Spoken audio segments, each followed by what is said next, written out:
প্রার্থনা কোচিং চ্যানেলে তোমাদের সকলকে স্বাগতম জানাই। চলে আসলাম নতুন একটা ভিডিও নিয়ে। আজকে আমরা আলোচ্য বিষয় হচ্ছে নির্বিকল্প প্রত্যক্ষ এবং সবিকল্প প্রত্যক্ষ সম্পর্কে ধারণা এবং এই বিষয়ে একটু কিছু জানবো।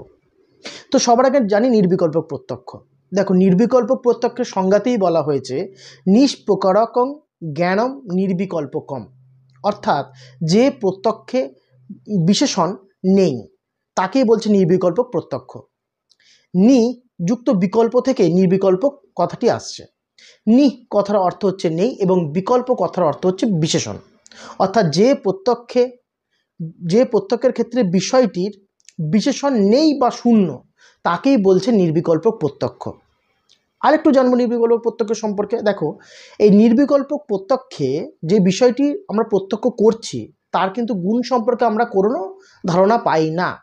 এর পাশাপাশি এই প্রত্যক্ষের ক্ষেত্রে আমরা অব্যপদেশ্য হয়, অর্থাৎ দেখো যে বস্তুটি আমরা প্রত্যক্ষ করছি তার কিন্তু স্বরূপ আমরা জানতে পারি না বা স্বরূপ আমাদের কাছে জানা নেই নির্বিকল্প প্রত্যক্ষের ক্ষেত্রে। যার ফলে যেহেতু স্বরূপ জানা নেই তাই জন্য সেই বস্তুটিকে আমরা বচন আকারে প্রকাশ করতে পারি না, মানে বলতে পারছি না কেমন কি বৃত্তান্ত। যার জন্য নির্বিকল্প প্রত্যক্ষকে অব্যপদেশ্য বলা হয়। আর এই অব্যপদেশ্য কথার অর্থ হচ্ছে বচন আকারে প্রকাশ না করা বা না করতে পারা।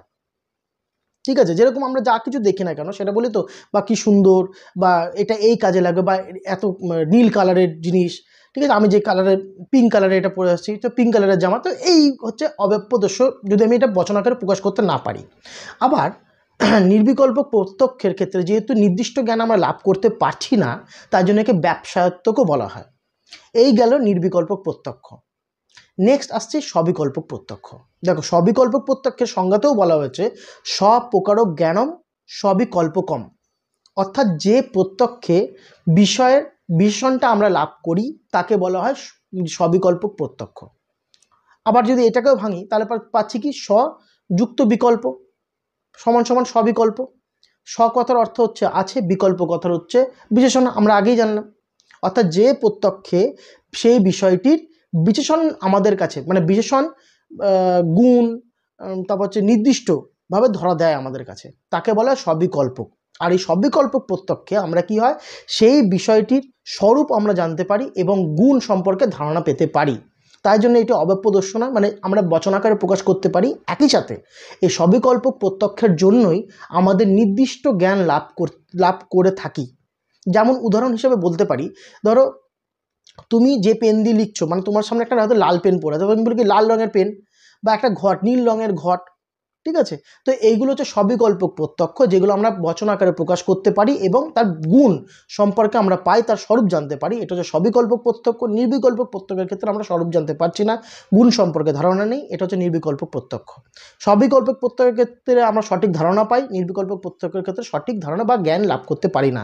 ঠিক আছে, তো এই সবিকল্প প্রত্যক্ষটা আশা করি বুঝতে পেরে গেছে। দেখো, এই দুটো জিনিস যদি বুঝতে পারো, মানে নির্বিকল্প প্রত্যক্ষ আর সবিকল্প প্রত্যক্ষ, তাহলে কিন্তু পার্থক্য করাটা খুবই সহজ। ঠিক আছে, এই জন্য আমি বোঝালাম, আশা করি তোমরা পার্থক্যটাও করতে পারবে। যদি ভিডিওটা ভালো লেগে থাকে অবশ্যই লাইক করো, সাবস্ক্রাইব করো চ্যানেলটাকে, আর কমেন্ট করো, তাহলে ভালো লাগবে। আর স্ক্রিনে দেওয়া রয়েছে আমার নাম্বার, যদি কেউ আমার কাছে অনলাইন বা অফলাইন পড়তে চাও তাহলে যোগাযোগ করতে পারো। দেখা হচ্ছে নতুন একটা ভিডিও নিয়ে। ভালো থেকো, ধন্যবাদ।